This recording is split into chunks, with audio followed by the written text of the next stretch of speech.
ઘરના મંદિરના દીવાની વધેલી વાટનું શું કરવું જોઈએ? શું તેને કચરામાં ફેંકી દેવી જોઈએ? ભક્તો, ક્યાંક તમે પણ અજાણતામાં તમારા ઘરની બરકતને ખુદ પોતાના જ હાથે કચરા પેટીમાં તો નથી નાખી રહ્યા ને?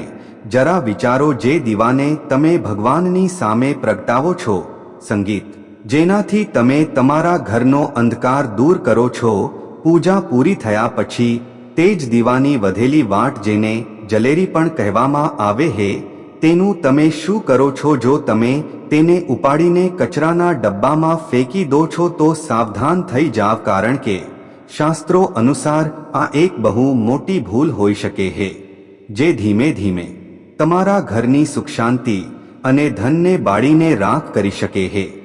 આજની આ વિડીયોમાં અમે તમને જણાવીશું કે આખરે તે પવિત્ર બળેલી વાટનું શું રહસ્ય હે અને તેનો સાચો ઉપયોગ કરીને ને કેવી રીતે તમે તમારું નસીબ બદલી શકો છો.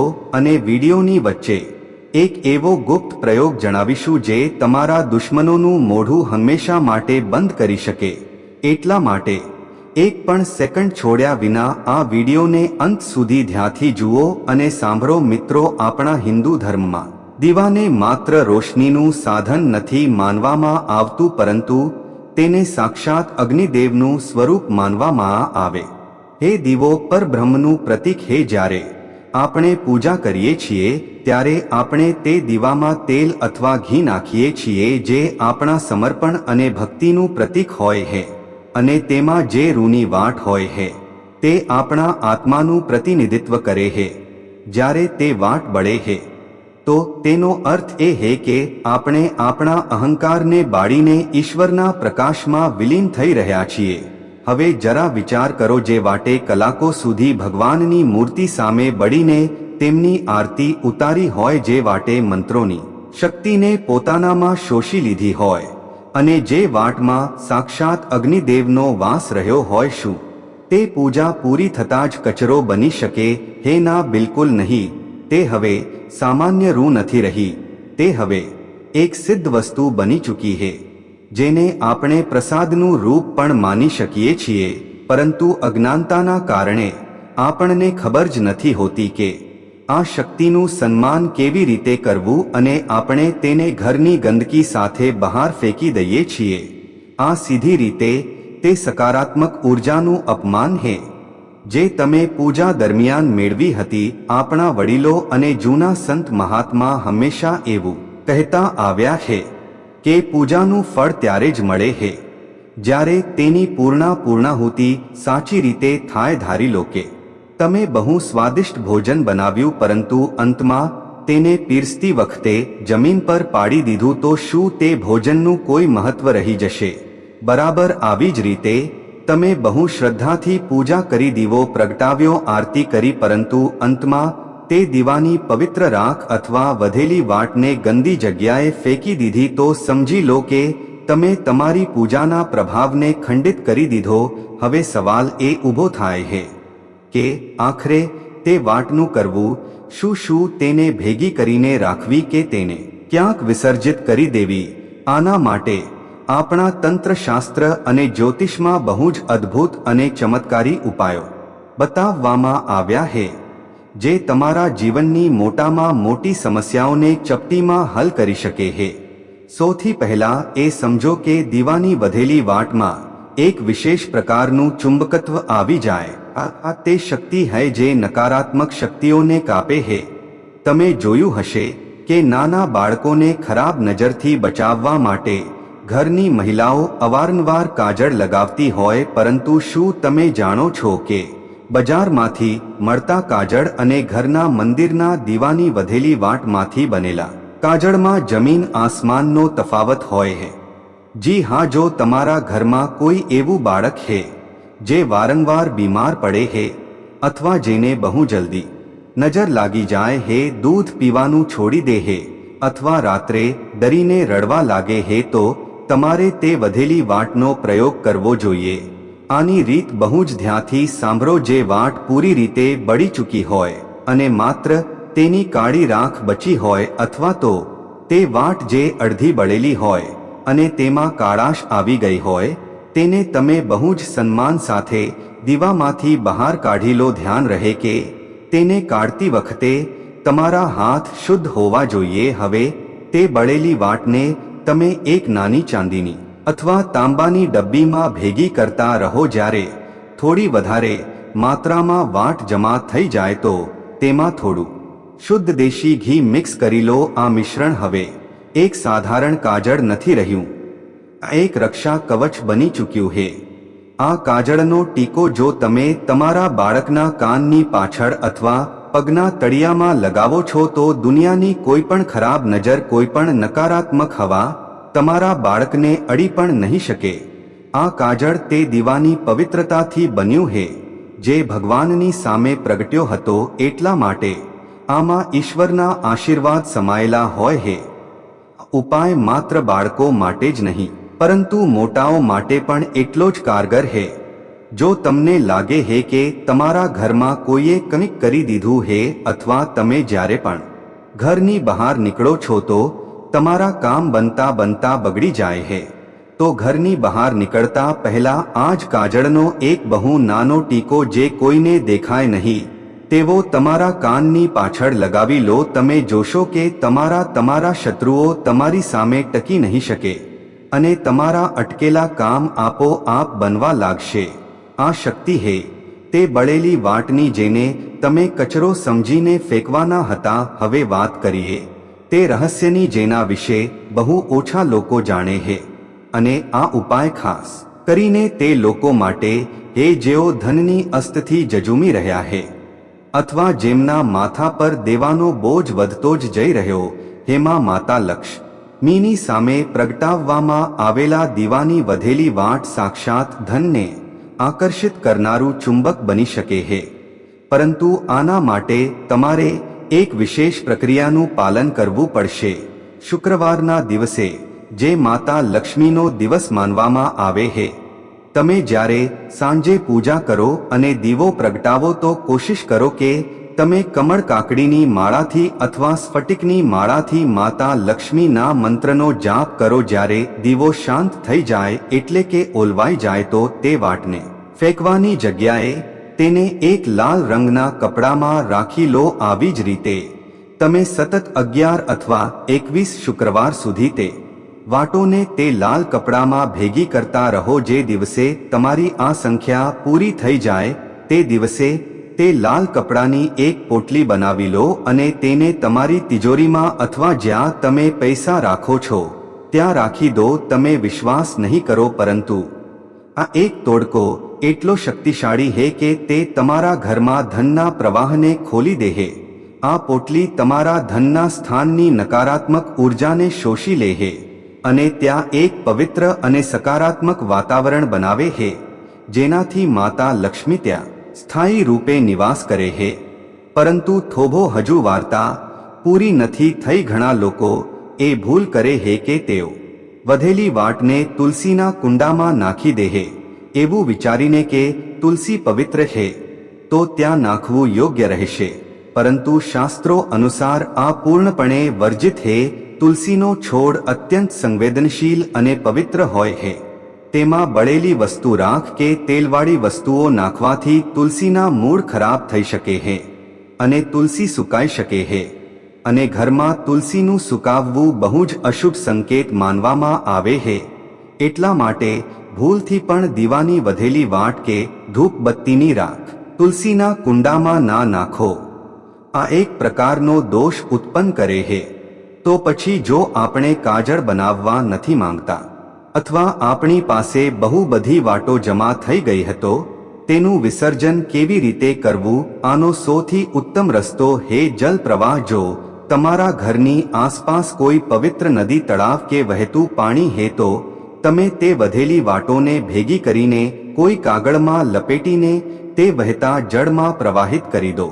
જળમાં પ્રવાહિત કરતી વખતે મનોમન અગ્નિદેવ અને જળ દેવતાને પ્રાર્થના કરો કે તમારા ઘરના બધા દુઃખ અને દરિદ્રતા આ વાટની સાથે વહી જાય. આ સૌથી સાત્વિક અને સુરક્ષિત રસ્તો છે. પરંતુ આજના સમયમાં શહેરોમાં વહેતું પાણી મળવું મુશ્કેલ છે, તો એવામાં તમે શું કરશો? શું ફરીથી કચરામાં ફેંકી દેશો નહીં? આને તમે તમારા ઘરની કોઈ કાચી જગ્યા પર અથવા કોઈ બગીચામાં જ્યાં લોકોના પગના પડતા હોય ત્યાં એક નાનો ખાડો ખોદો અને તે વાટોને ત્યાં દબાવી દો. આ ધરતી માતાના ખોળામાં જવા જેવું કે આનાથી તે પવિત્ર વસ્તુનું અપમાન પણ નહીં થાય અને તે ખાતર બનીને પાછી પ્રકૃતિમાં ભળી જશે. આનો પણ એક ઉકેલ હે, પરંતુ ધ્યાન રહે આ જગ્યા ગંદી ના હોવી જોઈએ. નાળાની પાસે કે કચરા પેટીની પાસે આ ખાડો ના ખોદો. આ કોઈ વૃક્ષની નીચે હોઈ શકે હે, પરંતુ તે વૃક્ષ કાંટાવાળું ના હોવું જોઈએ. બાવળ કે કેસની નીચે આને ના દબાવો. પીપળો કે વડ, કારણ કે આ વૃક્ષોમાં દેવતાઓનો વાસ હોય હે. હવે આવે હે તે ગુપ્ત રહસ્ય જેનો વાયદો અમે વિડીયોની શરૂઆતમાં કર્યો હતો. શત્રુ બાધા નિવારણ. જો તમારો કોઈ શત્રુ તમને બહુ પરેશાન કરી રહ્યો હે, પીપળા કે વડના વૃક્ષની નીચે દબાવવું સૌથી શુભ માનવામાં આવે હે. વગર કારણે તમારા કામમાં ટાંગ અડાવી રહ્યો હે અથવા કોર્ટ કચેરીના મામલાઓમાં તમે ફસાઈ ગયા છો, તો હનુમાનજીના મંદિરના દીવાની વધેલી વાટનો આ પ્રયોગ તમારા માટે રામબાણ સાબિત થશે. તમારે કરવાનું એ હે કે શનિવારની સાંજે હનુમાનજીના મંદિરે જાવ, ત્યાં ચમેલીના તેલનો દીવો પ્રગટાવો અને હનુમાન ચાલીસાના પાઠ કરો. જ્યારે તે દીવો શાંત થઈ જાય તો તે બળેલી વાટને લઈ આવો. ઘરે આવીને તે વાટને પીસીને તેનો શાહી જેવો લેપ બનાવી લો. હવે એક ભોજપત્ર પર અથવા જો ભોજપત્ર ના મળે તો એક સાદા સફેદ કાગળ પર તે કાળી શાહીથી તમારા શત્રુનું નામ લખો. નામ લખતી વખતે મનમાં એવો ભાવ રાખો કે તે શત્રુની બધી નકારાત્મકતા અને તેની ખરાબ વિચારસરણી બળીને રાખ થઈ રહી છે. હવે તે કાગળને વાળીને તેની ઉપર થોડું સિંદૂર લગાવી દો અને તેને કોઈ ભારે પથ્થરની નીચે દબાવી દો અથવા તો કોઈ સુમસામ જગ્યા પર જઈને જમીનમાં દાંટી દો. આ એક તાંત્રિક ક્રિયા જેવો પ્રભાવ પાડે છે, પરંતુ આ પૂર્ણપણે સાત્વિક છે, કારણ કે આમાં તમે કોઈનું ખરાબ નથી કરી રહ્યા, પરંતુ પોતાની રક્ષા કરી રહ્યા છો. એવું કરવાથી તમે જોશો કે થોડા જ દિવસોમાં તમારા શત્રુનું વર્તન તમારા પ્રત્યે બદલાવા લાગશે અથવા તે ખુદ તમારા રસ્તામાંથી હટી જશે. તેનું ધ્યાન તમારા પરથી હટીને પોતાની જ સમસ્યાઓમાં ગૂંચવાઈ જશે. એક વાતનું બીજું પણ વિશેષ ધ્યાન રાખવું જોઈએ, જે અવારનવાર લોકો નજરઅંદાજ કરી દેતા હોય છે. ઘણીવાર આપણે જોઈએ છીએ કે દીવામાં ઘી કે તેલ તો પૂરું થઈ જાય છે, પરંતુ વાટ પૂરી નથી બળી શકતી અને તે બચી જાય છે. એવી અડધી બળેલી વાટને ફરીથી તે જ દીવામાં પ્રગટાવવી શાસ્ત્રોમાં સાચી નથી માનવામાં આવતી. આને દોષપૂર્ણ માનવામાં આવે છે. દરેક નવી પૂજા માટે નવી વાટનો જ પ્રયોગ કરવો જોઈએ. જૂની અથવા અડધી બળેલી વાટનો ફરીથી ઉપયોગ કરવાથી ઘરમાં કલેશ વધી શકે છે અને માનસિક શાંતિ ભંગ થઈ શકે છે. હા, જો તમે અખંડ જ્યોત પ્રગટાવી રહ્યા છો તો વાત અલગ છે. તેમાં આપણે તે જ જ્યોતને કાયમ રાખીએ છીએ, પરંતુ સામાન્ય દૈનિક પૂજામાં દર વખતે નવી અને સ્વચ્છ રૂની વાટનો જ પ્રયોગ કરો. જૂની વાટને આદરપૂર્વક હટાવી દો અને ઉપર બતાવેલી રીતોથી તેનો નિકાલ કરો. દીવાની વાટનો સંબંધ આપણા પૂર્વજો સાથે પણ માનવામાં આવે છે. પિતૃપક્ષ દરમિયાન અથવા અમાસના દિવસે જ્યારે આપણે આપણા પિતૃઓ માટે દીવો પ્રગટાવીએ છીએ તો તે દક્ષિણ દિશા તરફ મુખ રાખીને પ્રગટાવવામાં આવે છે. તે દીવાની વધેલી વાટને તો ભૂલથી પણ ઘરમાં ના રાખવી જોઈએ, કારણ કે તે પિતૃઓના નિમિત્તે હતી. તેનું કાર્ય પૂરું થઈ ચૂક્યું છે. એવી વાટને ને તો તે જ દિવસે અથવા બીજા દિવસે સવારે પીપળાના વૃક્ષની નીચે રાખી દેવી જોઈએ. આનાથી પિતૃઓના આત્માને શાંતિ મળે છે અને તેમના આશીર્વાદ પરિવાર પર બનેલા રહે છે. જો તમે તે વાટને ઘરમાં જ આમ તેમ પડી રહેવા દો છો તો આ પિતૃદોષનું કારણ બની શકે છે, જેનાથી ઘરમાં બીમારી અને ધનની હાનિ થઈ શકે છે. મિત્રો, આપણી સંસ્કૃતિમાં દરેક નાની નાની વસ્તુનો ઊંડો અર્થ આ અંધી શ્રદ્ધા નથી, પરંતુ આ ઊર્જાનું વિજ્ઞાન છે, જેને આપણા ઋષિઓએ હજારો વર્ષ પહેલા સમજી લીધું હતું. દીવાની જ્યોત જ્યારે ઉપરની તરફ ઉઠે હે તો તે આપણને એ સંદેશ આપે હે કે પરિસ્થિતિઓ ગમે તેવી હોય, આપણે હંમેશા ઉપર ઉઠવાનું હે, અને તે વાટ જે બળીને ખુદને મિટાવી દે હે તે આપણને ત્યાગ અને બલિદાન શીખવે હે. એટલા માટે તે ત્યાગ કરેલી વાટનું સન્માન કરવું આપણી ફરજ હે. જ્યારે તમે આ નાના નાના નિયમોનું પાલન કરવાનું શરૂ કરો છો તો તમે જુઓ છો કે તમારા ઘરનું વાતાવરણ બદલાવા લાગ્યું હે. જે ઘરમાં પૂજાની સામગ્રીનું અપમાન થાય હે ત્યાં ક્યારે પણ બરકત નથી ટકતી, અને જ્યાં દરેક કણનું સન્માન થાય હે ત્યાં દેવતાઓનો વાસ હોય હે.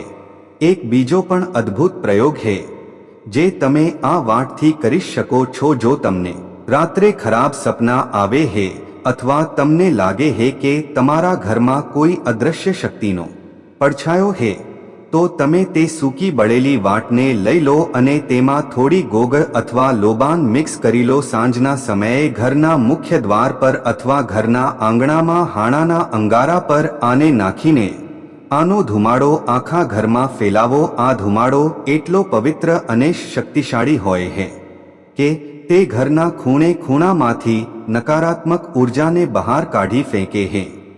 આ એક પ્રકારનું શુદ્ધિકરણ છે જે ઘરના વાસ્તુદોષોને પણ શાંત કરે છે.